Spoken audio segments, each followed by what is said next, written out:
let's talk about KTM, I guess, because like Lewis said, Acosta turned off the got electronics turned off, and was able to do something. But what's going on with these other riders that they can't find their way, so to speak. I mean, Bastianini's doing what he's doing, coming through the field and stuff like that. But you're not going to win any championships or anything like that.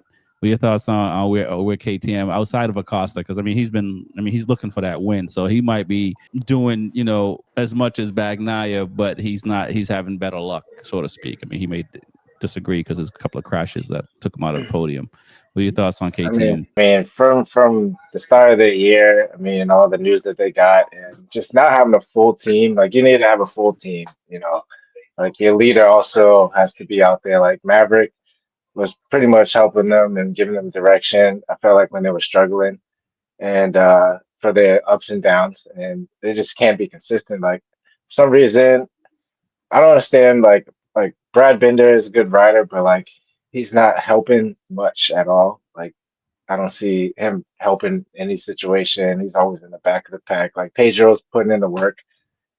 He's always screaming, showing his emotion. And Bastianini, yeah, it's his first time on KTM, but he's just always in the back. So it's like very inconsistent. There's some weekends that they're good, some weekends, most weekends they're bad, and they just don't have a full squad. So it's just I don't. Right now, I feel like the two guys, Brad and Nate, is just trying to just finish the year, just see what happens next year. I don't feel like they can. I don't know what they really can improve going forward. Obviously, they can try to improve, but you just don't see it. All right. All right. Reese, what are your thoughts on KTM? And I mean, I know Brad, I think, got one more year on his contract. I think he had like a 3-year contract. I mean, is it time for Brad to find a new team, to change a pace, for 2027? It might be time for Brad to find a new series and head over to World Superbike. I think that's possible. But I agree with TJ 100%. I mean, you need your guy out there. You need Vinales. It seemed like Vinales was the glue that held everything together. That gave them the direction on which way the bike needs to go, on what needs to happen, and everything else. And now that he's there, it's just like, man, that was just like a tumbling house. It just went to shit, you know. And Pedro Acosta showed some when I saw him do that. He showed some real maturity.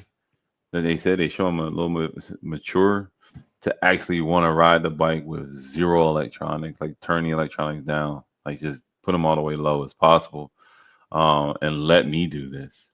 Um, so that shows a sign of, hey, I know these electronics are actually they're supposed to help you, but these electronics are actually hindering me. So, you know, good idea to him, and he rode the wheels off that bike, and which is very smooth and very easy with it. Um, but with Bender and you know them, I just don't see where they're going. They actually need some help. Right, right. Yeah, I agree, and we shall see. Lewis, what are your thoughts on KTM and the electronics? And I know we're going to see a lot less in 27 as far as electronics and stuff like that to give him more power to the riders, literally and figuratively. What are your thoughts on where KTM is, and Brad needs to come to Motor America? Um, I think next year is going to be a very, very trying year for KTM between the financial issues that they're going through, because we can't forget those. I mean, they weigh heavily upon the minds of those cutting the checks at KTM, I'm sure. They're going to have a lot of contracts that come due next year. So, what do they see as their future? One, are they going to continue racing in MotoGP, because it is a very big check to cash every year to go racing in MotoGP? Do they want to continue with 4 bikes?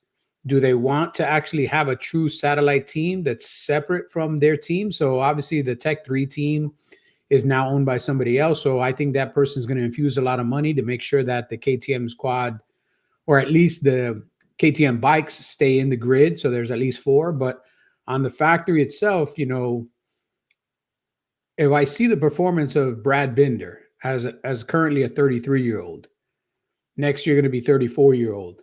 Do I want to sign a guy for a 2-year contract that has not really given me the results that I wanted when he was at the peak of his youth? And now he's going to be 35, 36, 37 if I sign him to a 2-year deal? Do I want to do that with Maverick Vinales? Maverick Vinales is a great rider, but he's another basket case. Either you need to be the greatest rider on the planet or the worst rider to work with. So you really have Pedro Acosta, who wants to leave the team immediately because he wants instant results, and the bike's not giving him the instant results. The only guy that they can count on for 27 is Bastianini because he's got no ride anywhere. So he's just working for food.